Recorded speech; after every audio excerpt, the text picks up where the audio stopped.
மதுரையைச் சேர்ந்த பிரபல கராத்தே மாஸ்டர் மற்றும் நடிகரான ஷிஹான் ஹுசைனி புற்றுநோயால் பாதிக்கப்பட்டு சமீபத்தில் தமிழக அரசிடமிருந்து நிதி உதவி பெற்றார். ஷிஹான் ஹுசைனி தனது தற்காப்பு கலை நிபுணத்துவத்திற்காக மட்டுமல்லாமல் தமிழ் சினிமாவில் தோன்றியதற்காகவும் நன்கு அறியப்பட்டவர். கே. பாலசந்தர் இயக்கிய புன்னகை மன்னன் என்ற சின்னமான படத்தில் நடிகராக அறிமுகமானார். பின்னர் பத்ரி திரைப்படத்தில் கராத்தே மாஸ்டர் பயிற்சி நடிகர் விஜயாக நடித்ததற்காக அங்கீகாரம் பெற்றார். சினிமாவுக்கு அப்பால் ஹுசைனி ஒரு வில்வித்தை பயிற்சியாளராக குறிப்பிடத்தக்க பங்களிப்புகளை செய்துள்ளார். 400க்கும் மேற்பட்ட வில்லாளர்களுக்கு பயிற்சி அளித்து தமிழ்நாட்டில் நவீன வில்வித்தையை மேம்படுத்துவதில் முன்னோடியாக இருந்தார். கலாட்டாவுக்கு சமீபத்தில் அளித்த பேட்டியில் ஷிஹான் ஹுசைனிக்கு இரத்தப் புற்றுநோய் எனப்படும் லுகேமியா இருப்பது கண்டறியப்பட்டதாக தெரிவித்தார். தனது உடல்நலம் மோசமடைந்து வருவது குறித்து கவலை தெரிவித்த அவர் வில்வித்தைக்கான தனது அர்ப்பணிப்பை எடுத்துரைத்தார். தனது பயிற்சியாளர்களுக்கு அவரது நிலை ஏற்படுத்தக்கூடிய தாக்கத்தை குறிப்பிட்டார்.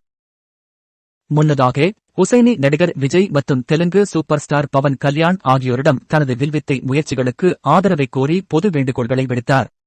வில்வித்தை வளர்ச்சிக்கு பங்களிக்கவும் வளர்ந்து வரும் திறமைகளை ஆதரிக்கவும் அவர் அவர்களை வலியுறுத்தினார். இருப்பினும் அவரது கோரிக்கைக்கு பதிலளிக்கும் விதமாக ஏதேனும் உதவி வழங்கப்பட்டதா என்பது தெளிவாக தெரியவில்லை.